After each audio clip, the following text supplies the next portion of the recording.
So, consciousness is a part of healing and change. And so, when we're helping clients using feminist theory, one of the components of it is that they recognize that culturally they are inflicted with some damage that they're carrying. And so once they do that, they can begin to heal and change. And so they recognize that our culture has hurt us in some way, that has hurt them. And then there's the social transformation. And so, individually help women and men recognize and embrace their personal power.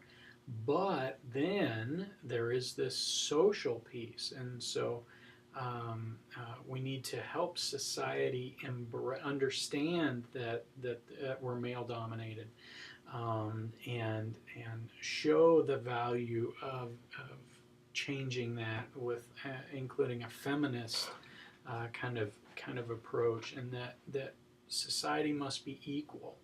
So in feminist theory, it is not enough to merely sit down one-on-one with somebody and talk to them. We also are simultaneously called to action, called to advocate. And so we need to, men counselors need to take part in things like walk a mile in her shoes, where that'll happen every once in a while here at UNK, where men come, they put on high heels, and then they walk around the track. And so just to kind of put them in that situation, we need to get on TV, and we need to advocate for transgendered individuals. All of those things. I mean, we have to not only work with them individually, but change society as well. And advocacy is an ethical obligation. So our counseling code of ethics calls us to advocate. So key concepts, the personal is political, and so when you're talking feminist, there is a lot of there are a lot of political, societal kinds of implications. We have to be committed to social change and transformation. Women's voices and ways of knowing are valued. Their experiences are honored and valued.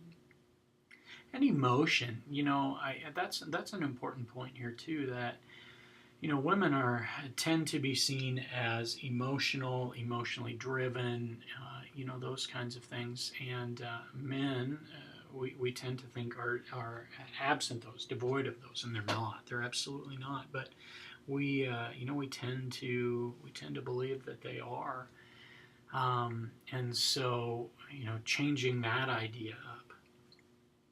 It's okay to be in touch with our emotions. The counseling relationship is egalitarian. We share power with the clients, mutually respected. Counseling relationship is not a difficult thing. It's just two people coming together to talk about how society is stepping on them and squashing them, and embrace that and embrace their strength and go out and advocate. And that would be the kind of the process in a nutshell. Focus on strengths, not deficits. And we understand and see that all types of oppression is happening out there. So when we're counseling, the goal is to bring one's awareness of how gender role socialization is deeply ingrained in the personality. Most feminist counselors recognize that ethnicity, sexual orientation, and class are important factors. So there's a lot more to it than just being a woman. May not be able to control problems due to their dysfunctional environments. They are responsible for working toward change. And understanding this last point, the problems are not just inside the person.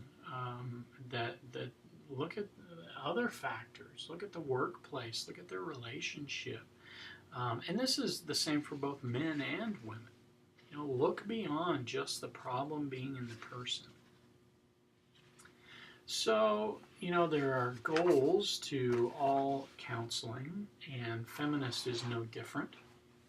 So both individual and societal changes need to happen on the individual level. This is kind of a repeat, but on the individual level, help folks recognize, claim, and embrace their personal power, and then work towards transforming society.